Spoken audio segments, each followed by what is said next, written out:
So, hey y'all. Yep. If you're new to my channel, I write, I vlog, I travel. I'm an author. You can get all of my books on Amazon.com. You can put it in the search bar. Look up Imani by Ashley Robinson. It is spelled Imani, Imani by Ashley Robinson. And then after that, all my other books will pop up. So anyway, I'm going to make this really, really quick vlog. If you're new to this channel, hey girl, hey. If you're not new, welcome back. And if you've been following me, you know I've been doing a series called In My Esther Year. I'm in my Esther year. So this is a new episode of the Esther Year. So I'm basically allowing y'all to come with me on my journey of my Esther year, pruning and purification and loving on self. All the things that Esther did in the Bible. Esther was a Jew that was raised by her uncle. The king, did away with his wife pretty much, and called out for the finest, kind of like Cinderella, calling out for the finest maidens of the land. Esther happened to be one of the most beautiful ones, and she was single. So they did a 12-month process before she could even step before the king. Did a 12-month process purification and refining, which was from the inside to the outside, from beauty to your inner, detoxing, being healthy, things of that nature. But even beyond that, she was a Jew, so she already had a foundation and a oneness with God. So that is my journey right now.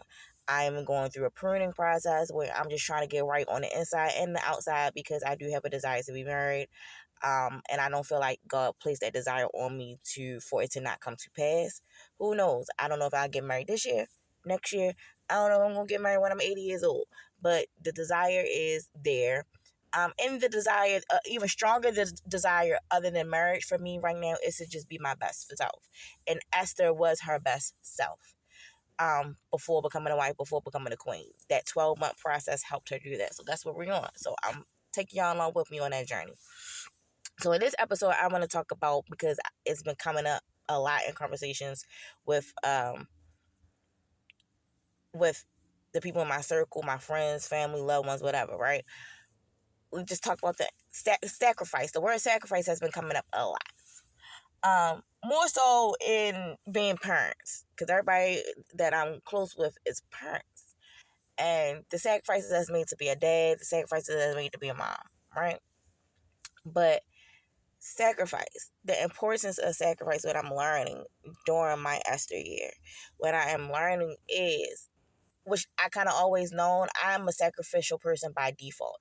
I will definitely sacrifice myself to benefit other people. And in the words of Shira 7, it can borderline be pick-me-ish, right? And I'm not doing it for validation. I'm doing it because I genuinely just really want to see everybody win.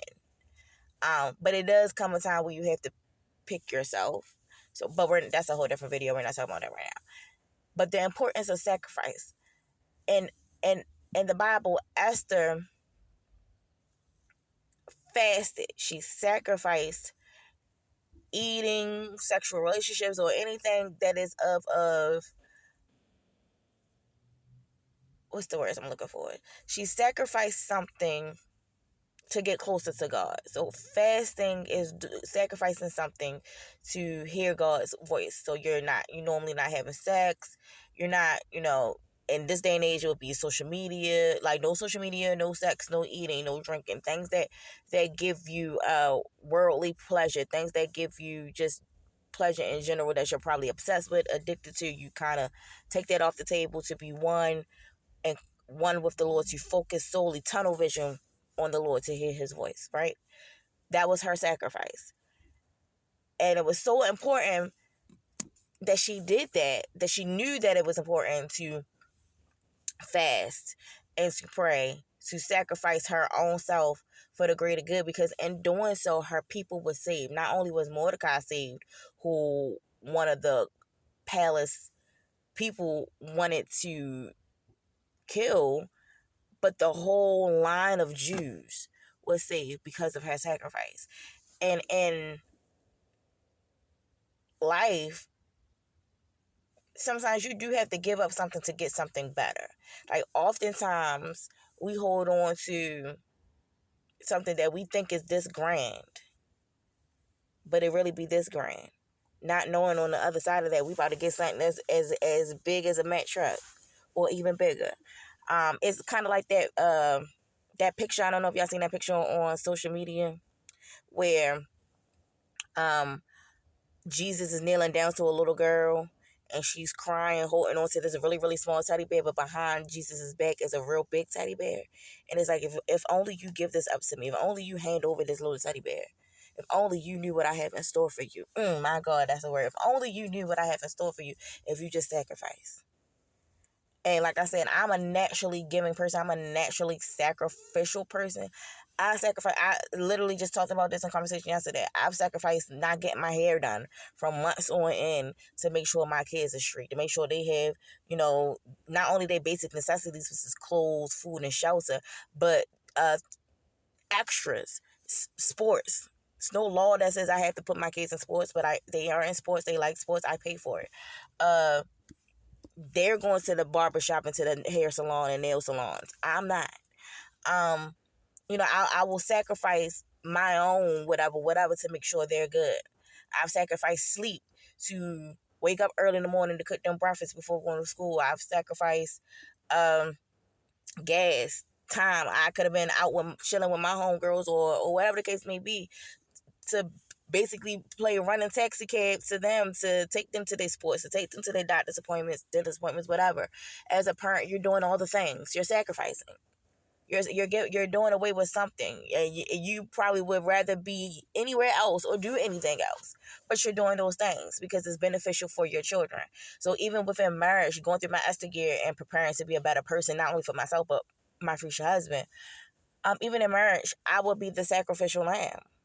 Like, I would be the one that would have to be, even with my kids, for my husband, for my kids, you would have to be the one as a woman going through the Esther year or realizing these things in marriage is you had to be the one on your hands and knees praying. It's going to be come a time where you are the moral compass. Or it's going to become a time where you are the point of contact between your household and God. If your husband is too weak or too led astray or just too in his own way, too self-sabotaging, whatever, to do those things. Sometimes you might have to take over in ways that normally he was the head of. And there's nothing wrong with that. Sometimes like people get so hung up with this 50-50 relationship, or I want him to do 100, or he need to do 80 and I do the 20. Sometimes y'all gonna have to flip-flop, because let's just say, and I think a lot of times people take that as just the fiscal, just the financial aspect of it. But what about the mental, emotional, and spiritual aspect of it? Sometimes your man might be 100% on all those levels, and then some days he might be at 20. Some days he might be at 50. Okay, then it's your turn to make up for where he lack at. Like, all right, spiritually, he's at 10%. He's beaten down. The world and got to him. Life is life. So spiritually, he's at a 10%. So now I need to pull a Esther. I need to fast. I need to be praying without ceasing. I need to be that 90% because he don't got it. So, and I'm just realizing that and reading my word and looking at podcast. Matter of fact, speaking of podcasts, this is what it's giving. I'm gonna let this play a little bit. More relational side of your marriage. This is Kitty. Your children gonna come to you. Your husband gonna come to you. And praying and reading the word and studying, you'll be able to develop that godly wisdom that's necessary to help you navigate the hardships that come in marriage, that come with being a mother, that come when you have financial hardships, that come when life just starts to show up in your marriage. Because you have to understand, it's two of you, not just one. So you always have to think about somebody else. Get in your word. You want to build a relationship with God anyway, so that can form your identity. Okay? Learn how to fast if you don't know how to fast. Learn how to pray if you don't know how to pray, and pray without ceasing. Okay, you got to learn how to do that. The Bible tells us to pray continuously. Continually is what it says. I don't remember where it said. Thessalonians or Philippians. I can't remember exactly what it is, but it's. And that's crazy. Literally, she's saying all the things that I literally just said, because I've came to that conclusion. God gave me that revelation. I came to that conclusion. This is a part of my journey. I needed to know that. I needed to hear that, and hopefully this is something that y'all needed to know and that y'all needed to hear, or that maybe you already do this and you just needed a reminder, a little pick me up, which is all great. Sometimes we need reminders. Sometimes we need that little drilling. So yeah, that was it, y'all. This is a little car talk, little car rant. I'm about to go to work. I holla at y'all.